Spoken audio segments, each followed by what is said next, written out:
السلام عليكم. اللي بغيت نحضر معكم واحد الغريبه كتجي مشقه ومعلكه، كتجي بنينه بزاف وهشيشه، تستحق تجربه. تابعوا معايا الفيديو على بركه الله. كنبداو.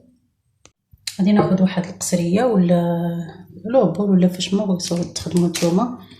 عندي هنايا 125 غرام ديال الزبده، غادي نضيف عليها كاس ديال السكر.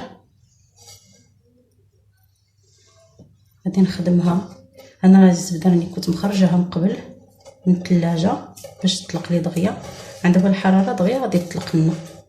غادي نخدموها مع هاد السكر.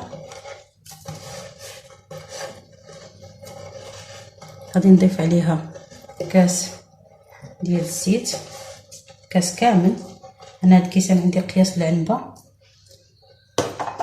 غادي نزيد عليها نص، يعني كاس ونص اللي درت ديال الزيت، وغادي نخدمها حتى تولي لي بوماد. بعد ما خلطنا الخليط غادي ندير واحد رشه د الملح.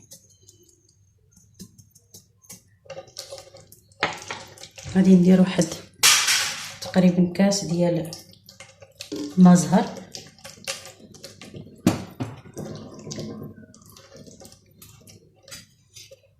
وغادي ندير هنا معلقه ديال النشا، معلقه كبيره.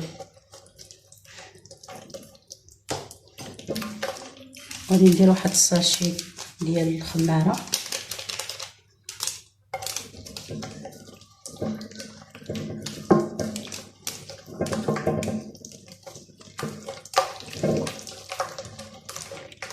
صافي غادي نبقى نضيف الدقيق تدريجيا.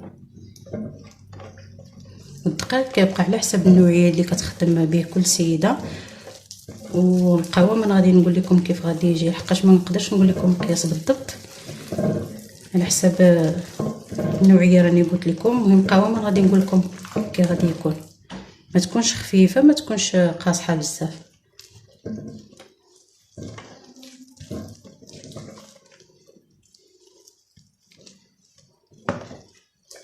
بعد ما كملت العجينه ديالي غادي نكورها بحال هكا. خديت انايا هنايا درت شويه ديال ما زهر، هنايا خديت شويه ديال سكر كلاصي سبيسيال. غادي ناخذ الكره ديالي بحال هكا، غادي نديرها في هذا الماء ديال الزهر، وغادي نديرها في سكر كلاصي.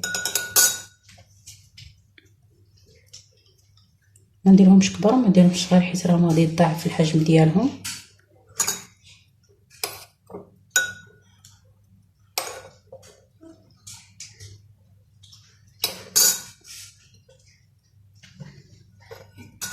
غادي نفندها، كنحاول نفندها مزيان.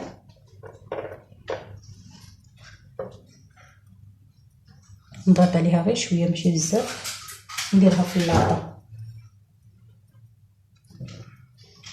بعد ما كملت الكميه اللي عندي كامله غادي ندخلها للفران طيب. غادي نشعلها تكون العافيه غير الوجه ديالها على ما تشقق، ومن بعد عاد نولي نشعل ليها العافيه باش طيب ليا من التحت ونرجع نكمل معكم. كتشوفوا المغربه ديالنا كيفاش كتجي، كتشقق من بعد من الفوق بالصحه والراحه. وكيشتو ما فيها شي مقادير اللي كثارين، كتجي هشيشه بزاف. نتمنىكم تجربوها. انتما كتشوفوا، وبالصحه والراحه.